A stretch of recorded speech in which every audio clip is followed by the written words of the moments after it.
ஆத்ம வணக்கம்.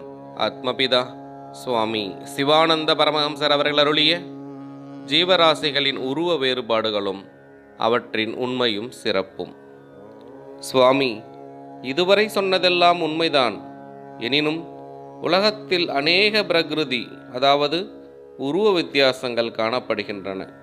அதாவது மனிதர் என்று அபிமானித்து வருகிற இருகாலிகள், அவர் மிருகங்கள் என்று எண்ணி வருகின்ற யானை, குதிரை, மாடு, ஆடு, சிங்கம், புலி முதலிய நாட்காலிகள், பருந்து, கிளி, காகம், கோழி, மயில் முதலிய பறவை இனங்கள், பாம்பு, பல்லி முதலிய ஊர்வன, தவளை, மீன் முதலிய நீர்வாழ்வன, எறும்பு, கிருமி, கிடாதிகள் முதலிய பிறவிகள் எல்லாம் பலவிதத்திலும் காணப்படுகின்றன.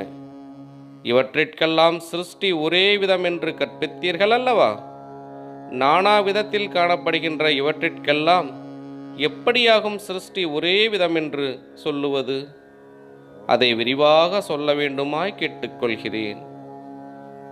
நீர் சொன்ன விதத்தில் பிரகிருதி, அதாவது உருவ வித்தியாசமாய் வேறு வேறாக காணுகிறது எவ்விதமென்றால், 8 அடுக்கு மாளிகை, 4 அடுக்கு மாளிகை, 3 அடுக்கு மாளிகை, 2 அடுக்கு மாளிகை, ஓரடுக்கு மாளிகை, மாளிகை இல்லாத மச்சு வீடு, மச்சில்லா வீடு முதலிய மாளிகைகளோடு உள்ளதும் மச்சுள்ளதும் மச்சில்லாததுமான கல் கொண்டும் செங்கல் கொண்டும், பெட்டிக்கட்டை, அதாவது சிமெண்டினால் உண்டாக்கும் கல் போல் மண்ணில் உண்டாக்கியது கொண்டும், உருளங்கட்டை, அதாவது மண்ணுருளை கொண்டும் உண்டாக்கிய வீடுகளும், மேற்சொன்னபடி உண்டாக்க முடியாதோர் மூங்கிலாலும் ஓலைகளினாலும் உண்டாக்கிய குச்சிகளும், அதற்கும் இயலாதவர்கள் ஈச்சஞ்சோலை, தேக்கு இலை முதலிய பலவிதமான இலைகளை கொண்டும் உண்டாக்கிய பர்ணசாலை முதலிய குடிசைகளும் உண்டாக்கி